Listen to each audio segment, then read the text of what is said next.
were filled with terror and anxiety and fear and doubt and worry.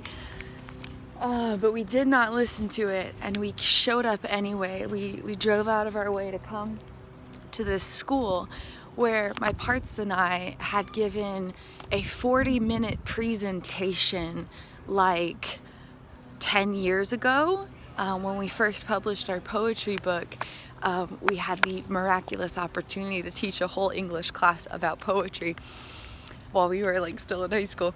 And so this is where it was, and a lot of our friends from back then attended here, friends and neighbors. And so there's been history with this school. We even did a photo shoot across the street one time for fun with an amazing photographer friend. And so there's history in this area, and sharing high schoolers in particular has been intimidating because parts of my consciousness are still kind of stuck there. And so there are some states where they feel like peers rather than me being someone who's older than them.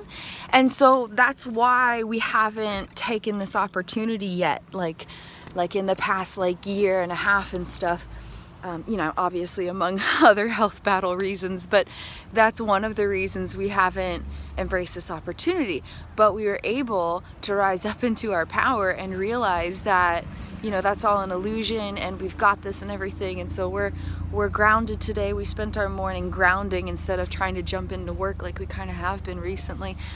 And so we did our grounding, we went to Cairo, we went to the library, we got gas, and then we turned around and came back down here and went in, and we were like, but what if we don't have an updated business card, we don't have like a flyer or handout, we don't have an outline of everything we want to share, like what are we even doing, like we're so unprepared and this and that. And I realized that messy action is the way. Messy action is the way. Over-planning and overthinking kills magic.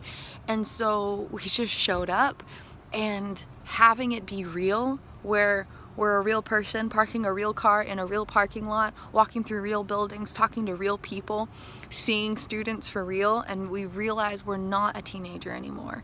And it's actually really healing for my parts. And so we had this opportunity, and we fully presented ourselves well. We walked out of there dripping sweat, but by God, it felt good.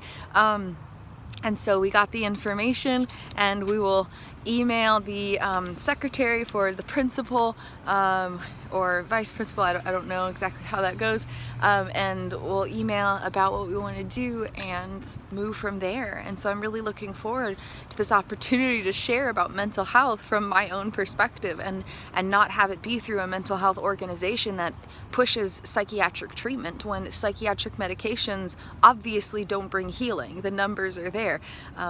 Depression and suicide and disability from mental health battles are on the rise now more than ever, at the exact same time that psychiatric medications are being prescribed now more than ever. So very obviously, in the straightforward numbers, psychiatric treatment doesn't work. It doesn't bring healing. And so to be free from the organizations that push that agenda very actively, and to be able to bring my own voice into the mental health advocacy field, it is so liberating. And I just want to scream and cry all at once, but at the same time take a nap because I'm really tired. Like, it's all the feels.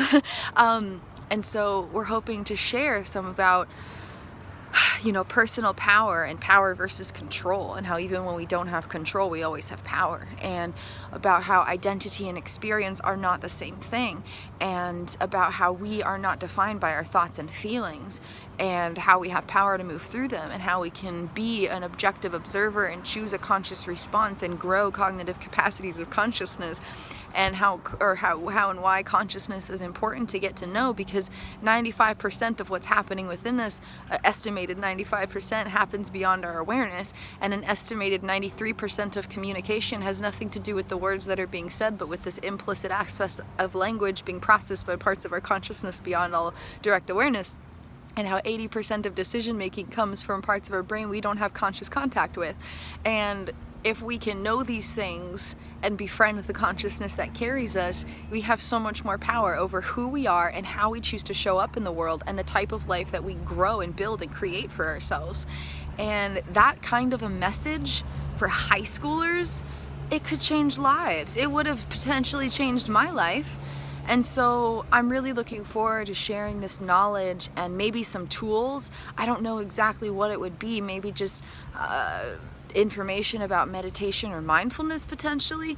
Definitely the aspects of self-state, where you have this aspect of unconditional love, the 8 aspects of self-leadership, and the 10 aspects of personal power. And if you focus on those, there's a lot more potential to have a conscious say in who you are and where your life goes, basically. Yeah, so I'm hoping I can hone that message in, maybe create some handouts to bring. We had all sorts of brilliant ideas and stuff, but we can go back and browse those. It's just tricky sometimes. We're working through it. It's a difficulty. It's not a complete obstacle. Like it's a challenge to work through. It's not a roadblock that will stop us. But just to give voice to the battles, it can feel very challenging to bring these ideas into physicality when we struggle to exist in physicality. Anytime we try to sit down and do stuff, we're dissociating. And so sometimes we can dissociate into projects, but a lot of the times we're just floating away and losing access to being able to manifest these or translate these concepts into external physicalities. And so just things to work through and process through and acknowledge and love ourselves through, and validate the reality of, while simultaneously knowing that does not dictate or define who I am or what I'm capable of, and giving myself grace to move through it with whatever we need to, however we need to do that.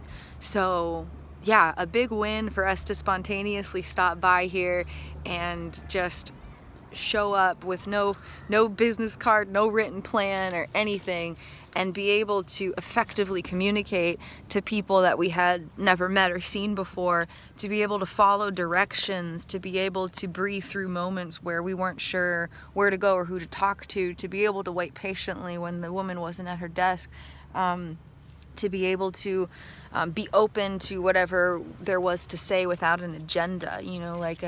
Being flexible has been a challenge in the past with the traumatic stress and the dissociation, and so just to show up with this flexibility is a huge win, a huge astronomical victory for my parts and I. So I'm really proud of us, and I'm really looking forward to seeing where this goes and what kind of magic we can make as we continue changing the world, healing one aspect of consciousness at a time.